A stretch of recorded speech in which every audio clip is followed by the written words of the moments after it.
In this video, I'm sharing with you the 4 techniques that I use to teach any dog to walk nicely on the lead and stop pulling. Coming up.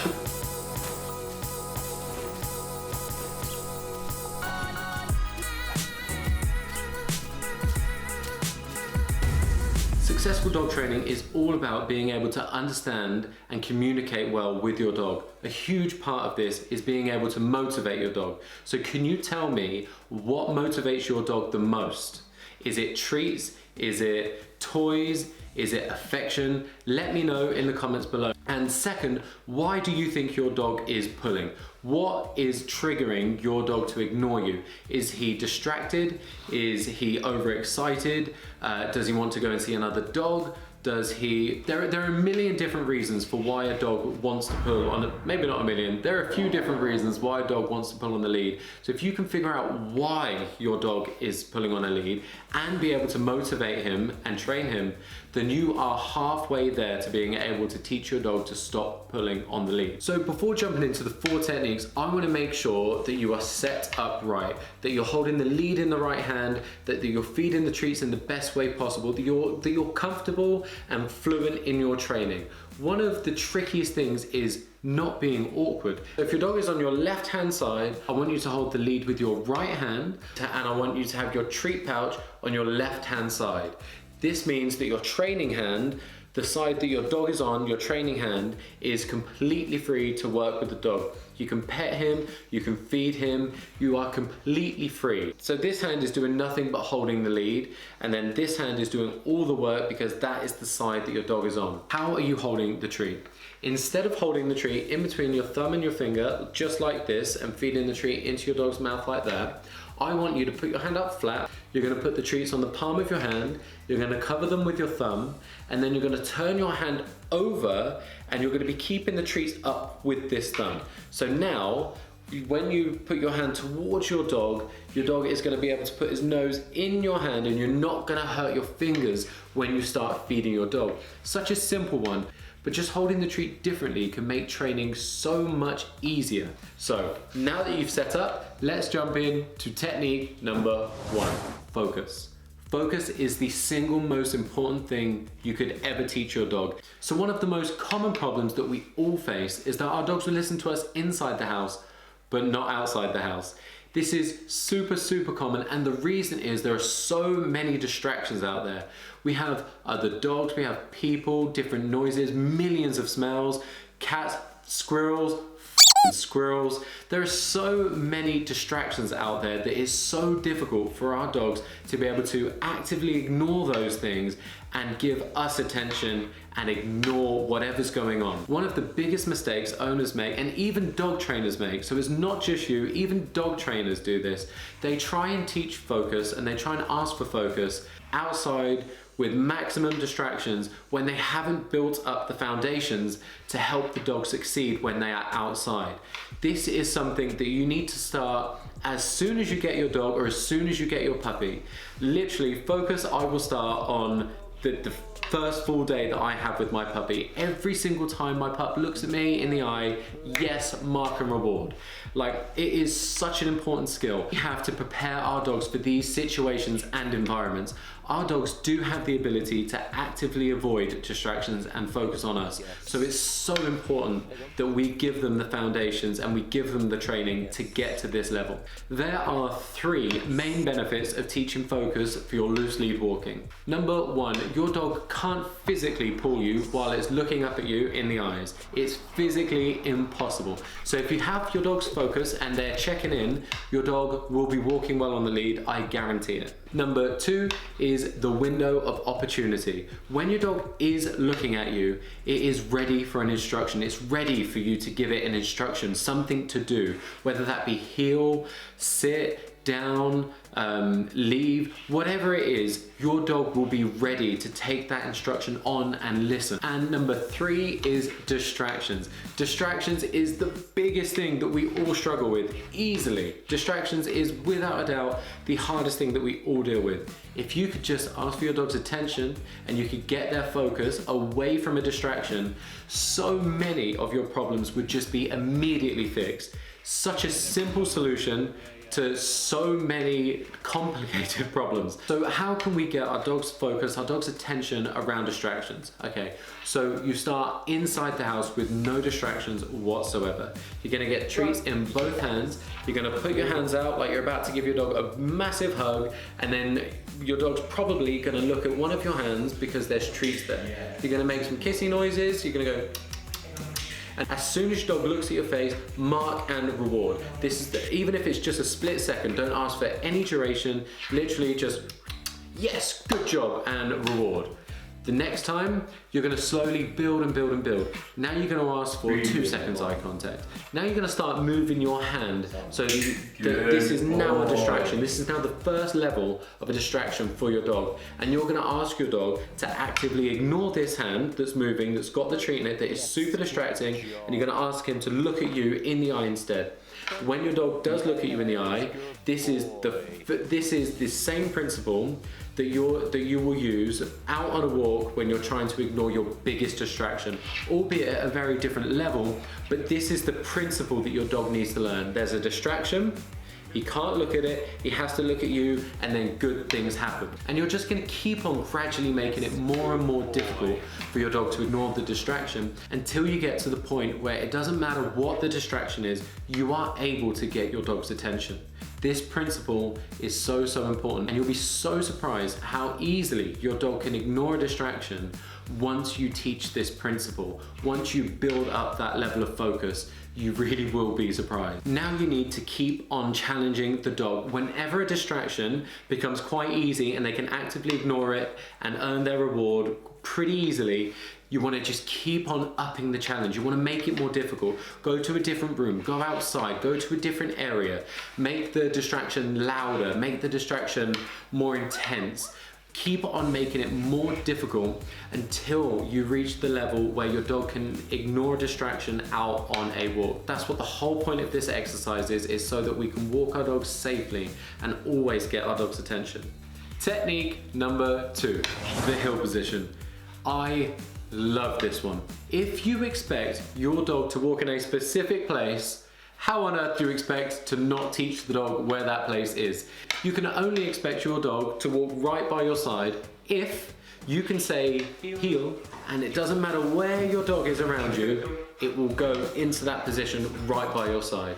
I absolutely love teaching this one because once I can say heel and the dog goes right here, then I know that he knows where he should be walking. So this is a super, super important one just to help them understand where we want them to walk. The benefit of teaching the heel position is that when you're out on a walk and your dog starts to pull or it loses focus on you, you can literally just stop and say, "Where are you?"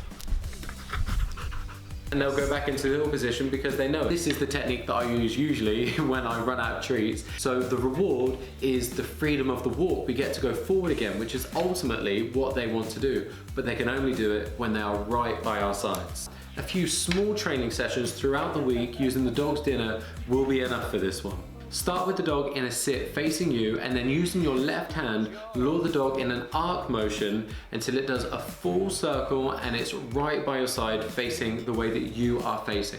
If you need any help with this one, then I have a really, really in-depth video teaching the heel position in 5 easy steps. Technique number 3 is tension. The association our dogs have with tension is so, so important, and people never talk about it. I don't get it. People never talk about it. Usually when we first get a dog, it doesn't matter if it's a rescue, it doesn't matter if it's a puppy, the very first thing the dog will do is pull.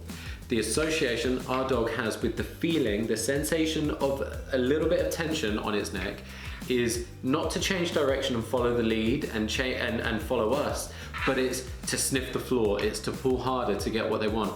That's why I use a flexi lead a lot of the time, because I never want there to be tension. So if I haven't got enough time to teach my dog how to walk on a lead and he's likely to pull, I definitely won't walk him on a short lead where he's gonna learn that tension means go wherever he wants.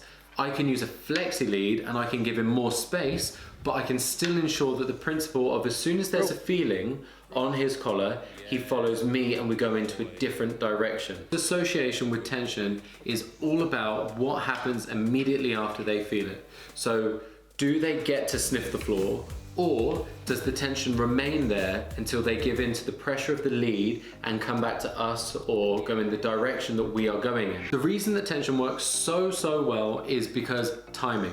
We can apply tension at the exact time that our dog loses focus on us or the exact time that our dog decides to pull. And this makes it super clear for our dog when he's doing something wrong. One of the mistakes that I think owners make and even trainers make is that instead of applying tension, they will stop. Now there are two reasons why stopping is less effective than applying tension.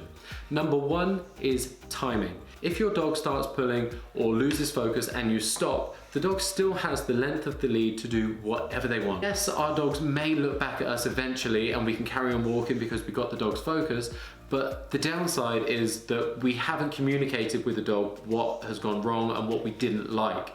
All we've said is do what you want, and then when you're back in the room, we'll carry on. This isn't the message that we want to give. The second reason I don't think that stopping is as good as applying tension is the dog is self-rewarding when he is sniffing the floor and he's got the length of the lead to do whatever he wants. When you apply tension, the dog can't do these things. So I think that timing is a lot better because you can signal exactly when the dog has lost focus, and then it doesn't get to sniff the floor or look at distractions. It doesn't get to reward itself. So how do you use tension? When your dog has lost focus on you or your dog has gone too far ahead of you, then stop and gently apply enough tension to stop the dog from moving forward. What you're going to do is hold the tension on the lead and you're going to wait for the dog to either look back at you and offer focus or wait for him to go back into that heel position. So you only lose the tension once the dog is either focused on you or back in the heel position. What the dog learns is when he loses focus, he doesn't go anywhere, and when he pulls, he doesn't go anywhere. The only time that he gets to move forward on the walk and do what he wants to do is when he's focused on us or he's in the heel position. Good timing with tension makes communication crystal clear with our dogs. Yes, your dog having a good association with tension is of course super useful for lead walking, but more than that, it's good for your dog's health. You do not want your dog to be getting injured because it's strangling itself to get to something because it's used to pulling on the lead. So teaching the dog how to respond to tension is super important, not only for lead walking, but for their safety as well. Technique number 4, the final technique, is changing direction. This is the technique that usually works really well with crazy dogs that are just nuts. If your dog is in an absolute frenzy and you don't have one distraction to deal with, but you have countless, anything that your dog sees on a walk is a distraction, then this is a great one for you to start with. One of the reasons your dog is pulling is predictability. He knows where you're going, so he just wants to get there faster. How do you use this technique? Every single time the dog goes a step in front of you or loses focus, you change direction. Every single time. At first, what will happen is your dog will be a little bit confused and almost get a little bit frustrated. What will happen if you keep on changing direction is your dog will just look at you because he doesn't know where he's going. Changing direction constantly gives your dog no other option but to look at you just to see where we're going. This gives you that window of opportunity to ask for focus again. This gives you the opportunity to ask for heel. And then once you carry on walking and the dog goes too far ahead again, yes, you guessed it, you change direction. Every single time your dog loses focus, when your dog starts to look at you because he's frustrated and confused, that's when you can say, good boy. You can ask for his focus. You can ask him to go into that heel position, and then you can carry on walking. But then as soon as your dog loses focus again, you change direction. You want to become engaging. You want to become interesting. If you just walk in one straight line when you're teaching a dog how to walk on a lead, then you have too much time for your dog's mind to wander. By changing direction randomly, you create a dog that automatically checks in with you because he needs to, because he's not sure where he's going. But then you want to gradually stop changing direction so often. So if you were changing direction every 3 steps because your dog's crazy and just giving you no attention, then you want to try and make it so you're going 5 steps, then 10 steps. And you just want to keep on trying to slowly increase the distance that you can walk with your dog checking in, with your dog in that heel position, and with your dog focused on you instead of being focused on distractions. So now that you know the 4 techniques, what one should you use? What one is the right technique for your dog? The answer is all 4 of them. You need to work these in to one routine. Sometimes you're going to change direction to be interesting, to be engaging. You want your dog to be thinking about where you're going and he has to follow you. That's a great mindset. You should always be using focus. You should always be rewarding your dog for checking in. But then you also want the dog to be aware of that heel position. So if he does get a little bit excited, he does get distracted and goes a little bit far ahead, you can just say, whoa, whoa, whoa, heel. If he's too far in front of you and he's not in the heel position, then you can use your tension. That was our 3rd technique. So now you're changing direction, you've asked for the heel position, you're using tension, and now you're asking for focus, the dog's back there. You should be using all of these techniques to help your dog walk nicely on a lead. So those are the 4 techniques to stop any dog from pulling on the lead. I really hope you enjoyed this video. If you did, please hit that subscribe button, help me grow this channel, and if you have any questions or you have any videos that you want to see next, jump into the comments below and let me know what it is. Again, thank you so much for watching. I will see you in the next one.